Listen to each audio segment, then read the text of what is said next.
Welcome. In this lecture, we'll be discussing spinal cord lesions. Before discussing these lesions, let's first organize the spinal cord and understand three main topics: the arteries that supply the spinal cord, the difference between the gray and white matter that make up the spinal cord, as well as the localization of different tracts. Let's first discuss the arterial supply. The spinal cord has two main arteries. The first of these arteries supplies the anterior 2/3 and is known as the anterior spinal artery. Here is a diagram depicting the spinal cord. Here we have the anterior aspect, and back here we have the posterior aspect. This anterior 2/3 is supplied by the anterior spinal artery, and this artery originates from the vertebral artery, but also has a lot of collateral flow from the thoracic aorta, which will become very important when we talk about different types of lesions. The anterior spinal artery, seen here, only has one artery that supplies the whole anterior 2/3 of the spinal arm.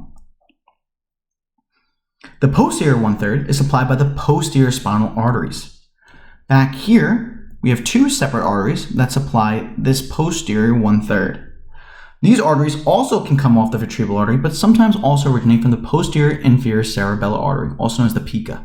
And there's a total of two PSAs, or posterior spinal arteries, that supply the posterior 1/3.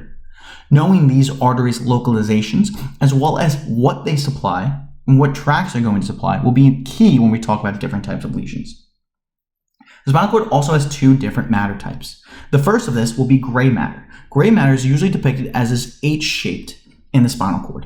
This contains cell bodies and non-myelinated neuronal fibers. The gray matter consists of two separate horns. The first of these horns will be the ventral horn, seen here, and this contains your lower motor neurons. And this is important because if this ventral horn is damaged, even though the spinal cord is an upper motor neuron, or mainly upper motor neurons, damage to the ventral horn will affect the lower motor neurons. Thus, you can have symptoms or presentations of lower motor neurons with affecting the spinal cord. The dorsal horn, on the other hand, seen back here, will contain your sensory fibers. Now, compared to the gray matter, we also have the white matter, which contains both ascending and descending myelinated fibers. So gray matter is non-myelinated, white matter is myelinated. And this primarily contains the tracts, such as the corticospinal, spinal thalamic, as well as other tracts. But these two tracts are the most important to know for exam day. Now let's try and organize these tracts a little bit better. Tracts consist of two types. We have the descending, or the motor tracts, and the ascending, or sensory tracts. Please note that these tracts are found on both sides, bilaterally, in the spinal cord, but in this diagram, they are only being depicted unilaterally. So let's first break this down into the anterior 2/3, which is supplied by our anterior spinal artery, and the posterior 1/3. So let's first discuss the sensory tracts. The sensory tracts anteriorly, here, our ascending tracts, will consist of primarily spinal thalamic tracts. The spinal thalamic tracts, although there are multiple different types, primarily sense pain and temperature. Thus, damage to these tracts will be the loss of pain and temperature. Posteriorly, we have the dorsal columns, or the dorsal column medial meniscal tract. This supplies your deep touch, proprioception, and vibration. That is located in the posterior aspect and is supplied by the posterior spinal artery. Now we have the descending tracts, or your motor tracts. Now, almost all of the motor tracts are anterior, or anteriorly supplied, such as the corticospinal tract, and this is important for movement. Please note that the lateral corticospinal tract here can sometimes move more so posteriorly, and in different types of variants or different types of occasions, is sometimes partially supplied by the posterior spinal arteries. But for exam purposes, it should almost always be supplied by the anterior spinal arteries. Thus, the corticospinal tracts are found anteriorly. Now, let's discuss different types of spinal cord lesions now that we've organized the spinal cord. Beginning first with Anterior Cord Syndrome. Anterior Cord Syndrome is due to exactly that, damage to the anterior cord, secondary to damage to the anterior spinal artery. So if we draw our breakdown of our anterior 2/3 being supplied by the anterior spinal artery, we're damaging all of this. So pretty much the spinal thalamic and the corticospinal. So we're going to have weakness because we're damaging our motor tracts, and we're going to have loss of pain and temperature. The common causes will be something known as the vertebral burst fracture. This is a severe spine injury where the vertebral body, which is the main structural support bone of the spine, shatters in multiple directions, typically due to some high energy trauma. Anterior cord syndrome can also be highly associated with thoracic aortic surgery, and that is because the anterior spinal artery gets a lot of collateral flow from the thoracic aorta. Other causes can be disc herniation or radiation myopathy. Now, the presentation can have an initial presentation and a later presentation. Let's first go over the stuff in green. Bilateral paralysis will be present in both because of damage of the corticospinal tract. We will also get loss of pain and temperature below the area injured in both the early and the late presentation because of the damage to the spinal thalamic tract. We do not affect the posterior circulation, thus dull touch and vibration are intact. The only key words that are changed here is this flaccid paralysis and then spastic paralysis. Flaccid, or not being able to move. Areflexia, hyporeflexia, those are typically lower motor neuron signs. The spinal cord is more so commonly affected with upper motor neuron signs. But remember, the ventral horn contains your lower motor neuron. Thus, initially, because of damage to that lower motor neuron in the ventral horn, and because of the shock that the spinal cord is experiencing, you get lower motor neuron signs, such as flaccid paralysis. After a few weeks, if not months, that will then switch to upper motor neuron signs, such as spastic paralysis. But the big takeaway from this slide is that you're going to get loss of movement, weakness throughout the body, below the area that's damaged, as well as loss of pain and temperature. Now, comparatively, posterior cord syndrome is exactly that. Damage to the posterior cord, secondary to damage to the posterior spinal arteries. So instead of affecting up front, we're affecting back here. Damage to this dorsal column. So we're going to get loss of deep touch, proprioception, vibration. The causes are what is more so commonly tested. Tabes dorsalis, a specific type of syphilis. Friedreich's ataxia, which is a genetic disease, also associated with diabetes, hypertrophic cardiomyopathy, pes cavus, etc. Vitamin B12 deficiency is a very common cause of posterior cord syndrome. And of course, multiple sclerosis, which can cause a multitude of these syndromes. Now, the presentation is going to be very straightforward. This is going to be loss of proprioception and vibration. Pain and temperature, which is the anterior aspect, the spinal thalamic, will be intact. Now, you can see variable weakness, and that is because sometimes the posterior spinal arteries do supply the lateral cortical spinal tract. But for exam day, they should not put that in an exam question. I just put it here just for completeness sake. And then, of course, because it's a sensory function, and we have the dorsal horn back there, we can also get bladder dysfunction, which is typically a late finding. But knowing the common causes for posterior cord syndrome is higher yield. Now let's talk about central cord syndrome. Central cord syndrome is exactly that, damage to the center of the spinal cord. It has two main causes. The first is typically secondary to a hyperextension injury. This is more so commonly seen in older individuals, typically with some sort of cervical degeneration, such as spondylosis, who have undergone some sort of trauma, typically a hyperextensive trauma, such as whiplash or being hit from behind in a car crash. Hyperextension injury, as well as the next, syringomyelia, typically affect the cervical spine. Syringomyelia is a fluid-filled cavity, or syrinx, that forms in the center of the canal. And as the fluid fills more and more, it expands outward and damages the central fibers. Specifically, both these injuries, both these pathologies, damages the anterior commissure, which is where the spinal thalamic tract decussates. So here we have our center of our cord. Here you can see this little opening. And as the damages worsen, or as that fluid-filled cavity gets worse and worse and worse, it can actually affect more and more. The presentation typically is going to initially present with loss of pain and temperature, classically in the upper extremity. And the reason being is because this usually affects the cervical spine.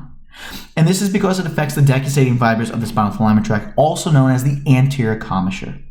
Here is your classic cape-like distribution of your upper extremities, and this will be loss of pain and temperature at the level of the injury. If this fluid-filled sac, let's say, the syringomyelia, the syrinx, gets larger and larger, it can also start to affect weakness in the upper extremities in the same distribution. And that's because it will begin to affect those lateral cortical spinal tracts. And this is always classified as a cape-like distribution. It's almost like this individual is wearing a cape up here and affecting their shoulder blades and their upper extremity. Central cord syndrome is high yield to know for exam day. And knowing these two main causes, either given to you in a question stem or asking about the cause that may be associated with this, will be important to get this question right. The next topic will be Brown-Séquard Syndrome. Brown-Séquard Syndrome is due to damage of one side of the spinal cord. This is usually seen in a knife wound, such as being stabbed in the back, or even sometimes a gunshot. This is due to damage or hemisection of an entire half of the spinal cord. Please remember that both the motor tracts and the sensory tracts run on both sides, not just one side like the diagram is implying. The presentation here is a very predictable pattern, and we are going to see different symptoms on the ipsilateral side, the side that is damaged, stabbed, or shot, compared to the contralateral side, the opposite side. So let's first talk about the symptoms that we see on the ipsilateral side. First, because of damage to the cortical spinal tract, we're going to have weakness. Now, below the level of the lesion, we're going to have upper motor neuron signs, and the reason being is because the spinal cord is an upper motor neuron. We get hyperreflexia, spasticity, etc. But at the level of the lesion, because we're damaging that ventral horn where that lower motor neuron sits, we're going to have lower motor neuron signs at the level of the lesion.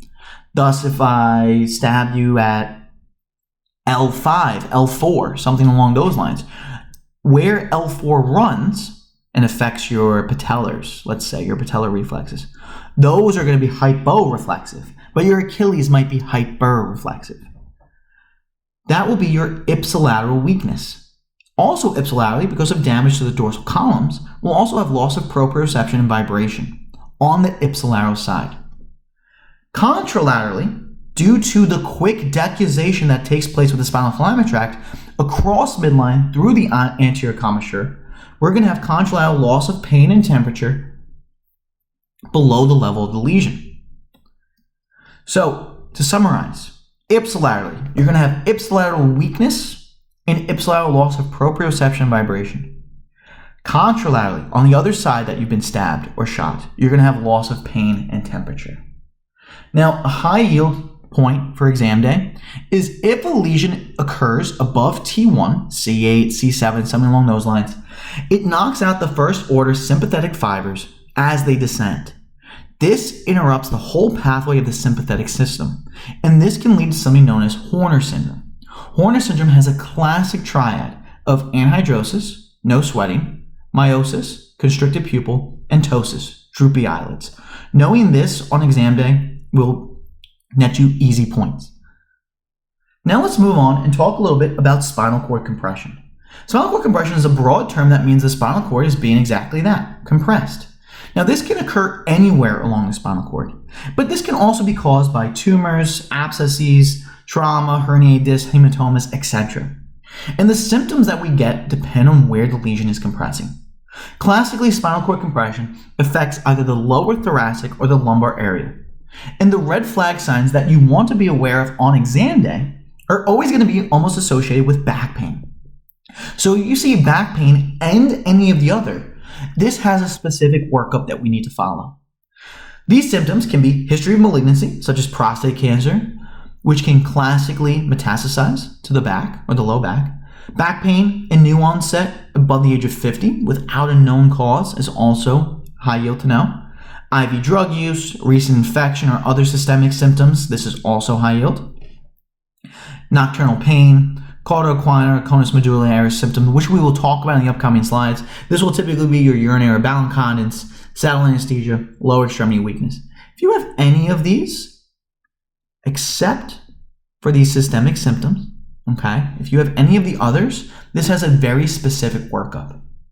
So if any of those red flags are present, besides fever and systemic symptoms, the next best step that you want to do is always IV steroids. Dexamethasone. The reason being is because if this is cord compression, starting steroids reduces vasogenic edema around the cord, it decreases inflammatory mediators, and it temporarily improves blood flow and neurologic symptoms. This buys time until a definitive treatment can be depicted.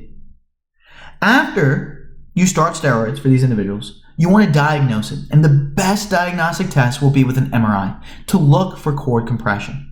If you do see cord compression, then you want to treat this, and typically we treat this with some sort of surgery to alleviate that, usually a laminectomy, something along those lines. So if you have any of those red flag symptoms in the setting of back pain, you want to do these stepwise procedures. Now let's talk a little bit more about Conus Medullaris and Cauda Equina, and how to differentiate these. The conus medullaris is the end of the spinal cord, depicted here. This typically occurs somewhere between L1 and L2 and is an upper motor neuron. The Cauda Equina, which typically means horsehair, is a lower motor neuron, and these are considered peripheral nerves. Simply put, if you have Conus Medullaris syndrome and you damage the Conus Medullaris, you're going to affect both sides of the body, right? Because this area of the spinal cord is going to feed both sides of the body. So it's going to be symmetric presentation, and it is primarily an upper motor neuron. So you're typically going to get upper motor neuron symptoms. Where if you affect Cauda Equina and you only affect one of these nerves, this is going to be lower motor neuron. It's a peripheral nerve, so you're going to get lower motor neuron symptoms, and you're typically going to get asymmetry, an asymmetrical presentation. So let's compare these so that way you can get this question right on exam day. Conus medullaris typically ends somewhere around L1, L2, and that is where the Cauda Equina begins. Typically, Conus medullaris is going to be sudden and often symmetric in presentation, where Cauda Equina, because it's a peripheral nerve, will typically be more gradual and asymmetric. The presentation for Conus medullaris is almost completely opposite of Cauda Equina. Typically, you have severe low back pain and mild radicular pain in Conus medullaris, while in Cauda Equina, you're going to have mild lower back pain, but severe radicular pain, pain that radiates from one area of the body to the other. Early on in Conus medullaris, you typically get bladder and bowel dysfunction. This is because of the fact that when you affect the conus medullaris, though that affects all of the nerves below it. And a lot of the times, those nerves, S2, S3, S4, will supply the bladder. Where, on the other hand, Cauda Equina, typically only one nerve is being compressed at first, and that nerve is typically not the nerve that supplies the bladder. As that compression gets worse and worse, then you're going to get bladder and bowel involvement. So it's a later finding. The physical exam is almost completely opposite as well. Typically with conus medullaris syndrome, you're going to get upper motor neuron lesions. That's the big takeaway. But you can also sometimes see lower motor neuron lesions. Where with Cauda Equina, you're only going to get lower motor neuron. Conus medullaris is symmetric. Cauda Equina is asymmetric weakness. This is an upper motor neuron, hyperreflexia. This is a lower motor neuron, areflexia. Conus medullaris will be symmetric perianal numbness, right around your anal sphincter, where Cauda Equina will be asymmetric saddle numbness, kind of more so in the upper back portion. Knowing how to differentiate these two will be high yield for exam day. Now let's complete this talk with discussing spinal epidural abscess. This is typically caused by an infection of the epidural space. And the most common bug that causes this is Staph aureus. Staph aureus causes roughly 65 to 70% of all spinal epidural abscesses. The risk factors that you want to be associated with will be high yield on exam day, will be IV drug use. Individuals who have IV drug use are always at increased risk for some sort of abscess. Other risk factors will be diabetes or other forms of immunosuppression such as steroids, HIV, or malignancy. Recent infection, specifically a blood infection like sepsis. And of course, history of spine surgery or spine injury, especially if they have some sort of foreign body in their back. Now, the presentation has a classic triad. That triad will typically be a fever or other systemic symptoms such as chills, malaise, muscle aches. Fever is typically present 50% of the time. You'll also get focal back pain. And of course, because this can lead to cord compression, which we already talked about, you'll get neurologic findings such as weakness, sensory changes, bowel/bladder issues, anesthesia, right? Saddle anesthesia, perianal anesthesia, etc. Now, the gold standard diagnosis test, like usual, is going to be an MRI. But please note that although these are red flag signs, these individuals should not be treated with steroids. Steroids is going to lower the immune response even more and can actually worsen the infection. Blood culture should also be obtained in these cases. Now, the gold standard treatment is always going to be IV antibiotics. Typically, we start vancomycin and ceftriaxone, but even more important, you're going to want surgical drainage of the abscess. You're going to do some sort of surgical intervention to drain that abscess. This is also important because that abscess can now be cultured, and we can get sensitivities on those bugs, find out what bug it is, and then change our IV antibiotics as indicated. And that concludes our lecture on spinal cord lesions.